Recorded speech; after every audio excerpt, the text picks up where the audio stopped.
Bismillahirrahmanirrahim. Assalamu alaikum wa rahmatullahi wa barakatuh. Dears, how are you? Dears, chapter number 9 sampling technique का second lecture बनाते हैं, जिसमें question number 28 से start लेते हैं. If d is the difference to be detected, mu r the value of the statistic at reliability level r, and s the standard deviation. The formula for sample size n is, ये हमें values दी गई है, mu R है, D है और standard division S है. ठीक है, अगर ये वैल्यूज दी गई है तो कहते हैं कि हमारे पास सैंपल साइज एन के लिए कौन सा फार्मूला यूज़ होगा. तो फिर हमारे पास ऑप्शन नंबर बी का जो फार्मूला है N is equal to mu R and S हमारे पास स्टैंडर्ड डिवीजन के लिए यूज़ हो रहा है. ठीक है, और ये यू आर नहीं बल्कि म्यू आर है. ठीक है, और डिवाइड बाई डी है और टोटली स्क्वायर लिया गया है, तो ये फार्मूला यूज़ होगा. Question number 29. Having sample observations x1 to xn, the formula for variance is.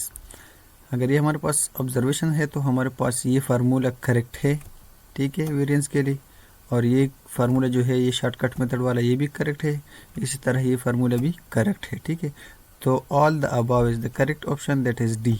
ठीक है, question number 30. If the observations recorded on 5 sampled items are 3, 4, 5, 6, 7, the sample variance is.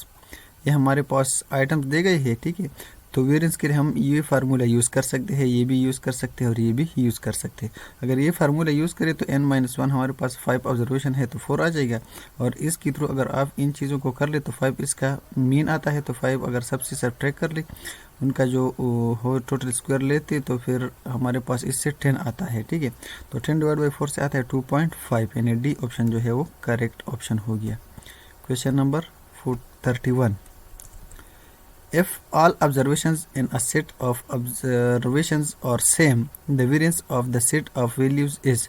तो variance जो है वो 0 होगा. जब सारे ऑब्जर्वेशंस सेम हो, मतलब कांस्टेंट हो, तो फिर वेरिएंस जो है वो 0 होगा. ठीक है, a sample of size n is drawn from a dichotomous population. If the sample has proportion p of items of category 1 and proportion q of category 2, then the variance of the proportion p is. तो फिर हमारे पास variance जो है वो इस तरह होगा, that is option number C, S P square is equal to N by n-1 P Q. Dichotomous population क्या है, जिसमें हमारे पास 2 टाइप्स की वेरिएबल जो है वो यूज़ होते हैं. ठीक है, तो ये हमारे पास डिकोटोमस पॉपुलेशन है, और इसी में हमारे पास ये कहते हैं कि कैटेगरी 1 के लिए हमारे पास p जो है प्रोपोर्शन है और कैटेगरी 2 के लिए q जो है वो प्रोपोर्शन है. ठीक है, तो फिर हमारे पास इसका जो वेरिएंस है वो क्या होगा, वो हमारे पास S P square is equal to N by n-1 into P Q. ठीक है, question number 33. If a sample x1 to xn from a dichotomous population has n1 items of type C1 with proportion p and n2 items of type C2 with proportion q also, that is xi is equal to 1 if xi belong to C1 and xi is equal to 0 if xi belong to C2, then which of given 4 relations does not hold good. अच्छा, तो फिर हमारे पास x बार जो है वो p के बराबर है, ये ठीक है प्रोपोर्शन. ठीक है, q हमारे पास 1 माइनस p के बराबर है, ये भी ठीक है. q इज इक्वल टू हमारे पास 2 बाई n है, क्योंकि q के लिए हमारे पास जो सैम्पल की वैल्यू है वो n2 से रिप्रेजेंट कर दी गई है. p जो है वो हमारे पास n1 बाई n है, तो इसलिए हमारे पास ये गलत हो गया क्योंकि इन्होंने n बाई n1 लिखा है. तो ऑप्शन डी जो है ये हमारे पास does not hold the good. ठीक है, question number 34. Formula for standard error of sample mean x bar based on sample of size n having variance x square when population considered of n items is. अच्छा, formula for standard error, इसमें थोड़ा सोच लिया करें जब आप question पढ़ते हो. ठीक है, स्टैंडर्ड डिविएशन, स्टैंडर्ड एरर वगैरह, इसमें अक्सर इंसान जो है वो गलत हो जाता है. ठीक है, कंफ्यूज हो जाता है. तो कहते हैं कि स्टैंडर्ड एरर के लिए हमारे पास सैंपल मीन की बेस पर कौन सा फार्मूला यूज होता है, तो हमारे पास standard division divide by N under the square root, ये वाला ऑप्शन नंबर डी जो है ये करेक्ट है. ठीक है, question number 35. Which of following statement is true more the standard error better it is, अगर स्टैंडर्ड एरर ज़्यादा हो तो ये बेटर नहीं हो सकता, ठीक है, ये गलत है। Less the standard error better it is, तो ये ठीक है। Which of the following statement is true, true के बारे में कहते हैं, ठीक है, तो ये ट्रू है ये हमारे पास। और सी में कहते हैं कि standard error is always zero, तो ये भी गलत है। Standard error is always unit है, ये भी गलत है। जब स्टैंडर्ड एरर लेस हो तो ये बेटर होगा, तो ये हमारे पास ट्रू स्टेटमेंट है।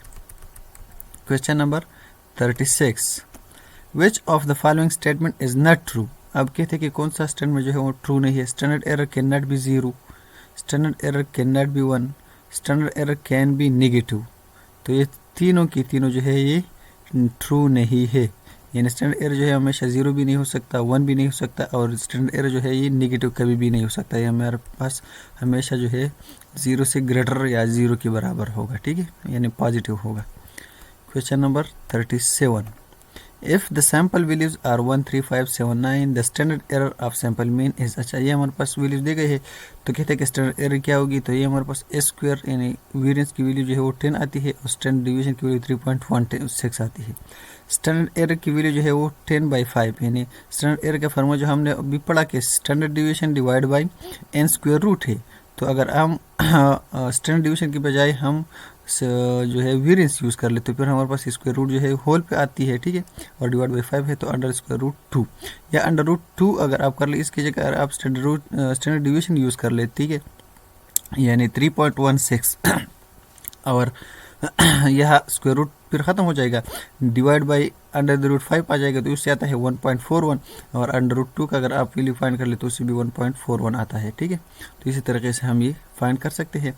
तो ये इसमें ऑप्शन नंबर ए जो है वो करेक्ट हो गया। Question number 38, if we have a sample of size n from a population of n units the finite population correction is. अच्छा, फाइनाइट पॉपुलेशन करेक्शन की बात कर रहे हैं, तो फाइनाइट पॉपुलेशन करेक्शन कौन सा है, तो फाइनाइट पॉपुलेशन करेक्शन जो है वो हमारे पास है option number C, N capital N minus small N divide by capital N, यानी ऑप्शन सी जो है ये करेक्ट ऑप्शन हो गया। Question number 39, if n units are selected in a sample from capital N population units, the sampling fraction is given as।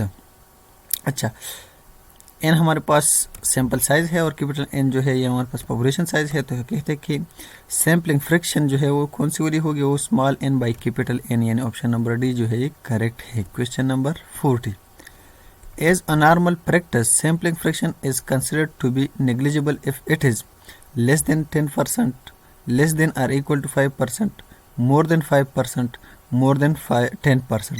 तो option number B जो है ये करेक्ट ऑप्शन है, लेस देन और इक्वल टू 5%। अगर हमारे पास सैम्पल वैल्यू जो है सैम्पल की जो सैम्पल साइज जो है वो लेस देन और इक्वल टू 5 हो तो फिर हमारे पास सैम्पल फ्रैक्शन जो है वो नेग्लिजिबल हो सकती है, ठीक है।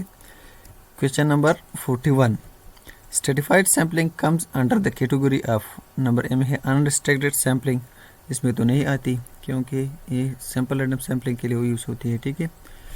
सब्जेक्टिव सैम्पलिंग तो नॉन प्रोबेबिलिटी सैम्पलिंग है, पर्पसिव सैम्पलिंग भी नॉन प्रोबेबिलिटी सैम्पलिंग है, तो रिस्ट्रिक्टेड सैम्पलिंग। अच्छा, स्ट्रेटिफाइड सैम्पलिंग जो है ये रिस्ट्रिक्टेड सैम्पलिंग है क्योंकि इसमें हम रिस्ट्रिक्शन लगाते हैं कि इससे स्ट्रेटम बनाया जाए, ठीक है।